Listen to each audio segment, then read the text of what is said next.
সন্দেহ করা, গোয়েন্দাগিরি করা কাজটাই তো ভুল, তাহলে সিবিআই সিআইডি সঠিক হয় কেমন করি?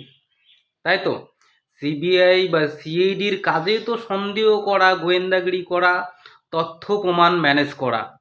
তাছাড়া হাতে নাতে প্রমাণ সহকারে সব আসামিকে ধরা তো সম্ভব নয়। প্রায় বেশিরভাগ আসামিকে ধরিবার জন্যে তথ্য প্রমাণ সংগ্রহ করা হয়, তারপরে আসামি ধরা যায়।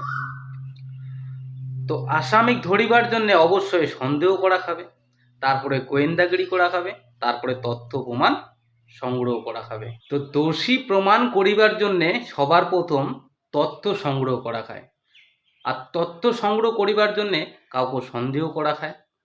তার কারণ তথ্য প্রমাণ ছাড়া তো কাউকে দোষী কোয়া সম্ভব নয় বা দোষী ঘোষণা করাও যায় না, আর তার জন্যে সন্দেহ করাটা প্রয়োজনীয়। আর সন্দেহ যদি করা না যায়, দোষী যদি কাউকে প্রমাণ করা না যায়, তাহলে দোষীক শাস্তি দেওয়াও যাবে না। আর দোষীক যদি শাস্তি দেওয়া না হয়, তাহলে পৃথিবীর দোষ নির্দোষ, ন্যায় অন্যায় বলতে কিছুই থাকিবে না। তো কথা হল সন্দেহ করাটা প্রয়োজনীয়, সন্দেহটা অনৈতিক নয়, নৈতিক। ভাবে চিন্তি মতামত দেন। তো প্রশ্নটা হল, এই সন্দেহ করাটা বা গোয়েন্দাগিরি করাটা কি খালি সিবিআই বা সিআইডির জন্য প্রযোজ্য, সাধারণ মানুষের জন্য প্রযোজ্য নয়? সাধারণ মানুষের জন্য কি অনৈতিক? একদম নয়। সাধারণ মানুষের জন্যও প্রয়োজনীয়। সাধারণ মানুষের জন্য সঠিক কারণে সন্দেহ করা বা গোয়েন্দাগিরি করা সঠিক। কারণ সব সমস্যা তো আর সিবিআই বা সিআইডির দ্বারা সমাধান করা সম্ভব নয়। কিছু সমস্যা সাধারণ মানুষের আমজীবনও তো হয়, যে সমস্যাগুলা আইনের দ্বারস্থ হওয়াও সম্ভব নয়। এমন অনেক ধরনের সমস্যা আসে যেগুলো সব সমস্যায় আইনের দ্বারস্থ হওয়া সম্ভব নয়, সিবিআই সিআইডির দ্বারা সমাধান করা সম্ভব নয়, যেগুলা নিজে নিজে অনেক সমস্যার সমাধান করা লাগে। তবে যখন তখন যে কোনো বিষয়ে নয়, যখন কোনো একটা বিষয়ে বারবার মনে হয়েছেন যে ভুল কিছু হয়েছেন, চোখত বারবার গরমিল মনে হয়েছেন, বা সেই ভুলটার কারণে হয়তো কোনো সমস্যা বা ক্ষতি হইতে পারে, তখন অবশ্যই সেই সমস্যার জন্য সন্দেহ করা বা গোয়েন্দাগিরি করা আবশ্যিক, একদম প্রয়োজনীয়। তবে গোয়েন্দাগিরি বা সন্দেহ করা যেমন সিবিআই যে বা সিআইডির ঘর যে কাজটা করে, এটা কিন্তু একদম সিক্রেট কাজ, মানে একেবারে গোপনভাবে করে। ঠিক সাধারণ মানুষেরও কিন্তু ঠিক একইভাবে গোপনভাবে কাজটা করা প্রয়োজনীয়। যেমন গোপন ব্যাপার তেমন গোপনভাবে করির লাগে।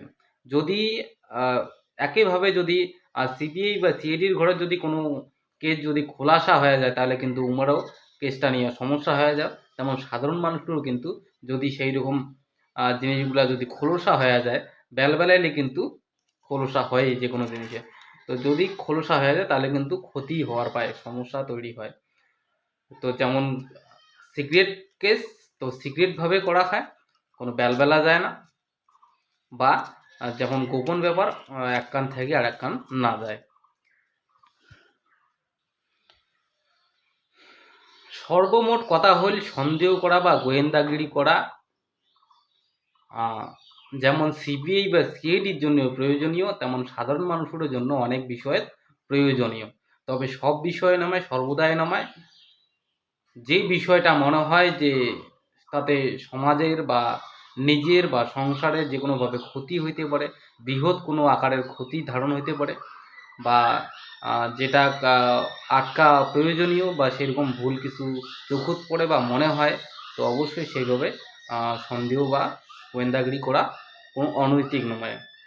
কারণ সব বিষয়ে সমাধান করা সম্ভব নয়, কিন্তু এমনও কিছু বড় বড় বিষয় হয় যেগুলা গোয়েন্দাগিরি বা সিবিআই সিআইডির থেকেও পরিবারত বা সমাজের জন্য অনেক ধরনের ক্ষতিকারক অনেক ধরনের বিষয় হয়, যেগুলা উমার দ্বারা সমাধান করা সম্ভব হয় না, কিন্তু সাধারণ মানুষও কিন্তু সমাধান করিবার পায়। তো অবশ্যই সাধারণ মানুষকেও প্রয়োজনে সঠিক কারণে সঠিক নিয়মে অবশ্যই কেয়ারফুল হওয়া দরকার। এটা একটা কেয়ারফুলের নীতি, যে মানুষক যাচাই না করিলে সঠিক কোনো জিনিস বোঝা যায় না। তো প্রয়োজন পড়িলে অবশ্যই যাচাই করা দরকার, আর যাচাই করার জন্যে যে কোনোভাবে গোয়েন্দাগিরি সন্দেহ করা প্রয়োজনীয় হয়, তবে নৈতিক কারণে, যে কোনো কারণে না হয়, বা যে কারণে হয়তো সন্দেহের কারণে অনেক সময় অনেক সমস্যাও তৈরি হয়, সেই জিনিসগুলো যাতে না হয়, তো তার জন্যে সঠিক কারণে বা যেটা ক্ষতি হইতে পারে সেই রকম দিক দিয়ে ভাবি চিন্তিয়ে কিন্তু অবশ্যই করা প্রয়োজনীয়। তো দণ্ডবোধ দর্শক বন্ধুরা, মই ব্রাইট ভবন। মোর কথাগুলো যদি তোমাকে ভাল লাগে তাহলে অবশ্যই ভিডিওগুলো বন্ধু বান্ধবের সাথে বেশি করে শেয়ার করে দেন। আর যদি মোর পেজত প্রথম ভিডিও দেখেছেন তাহলে অবশ্যই পেজটা ফলো করেন, লাইক করেন, সাপোর্ট করেন। আর ইউটিউবে দেখে থাকলে অবশ্যই ইউটিউব চ্যানেলটা সাবস্ক্রাইব করেন। ভালো থাকেন, চলো।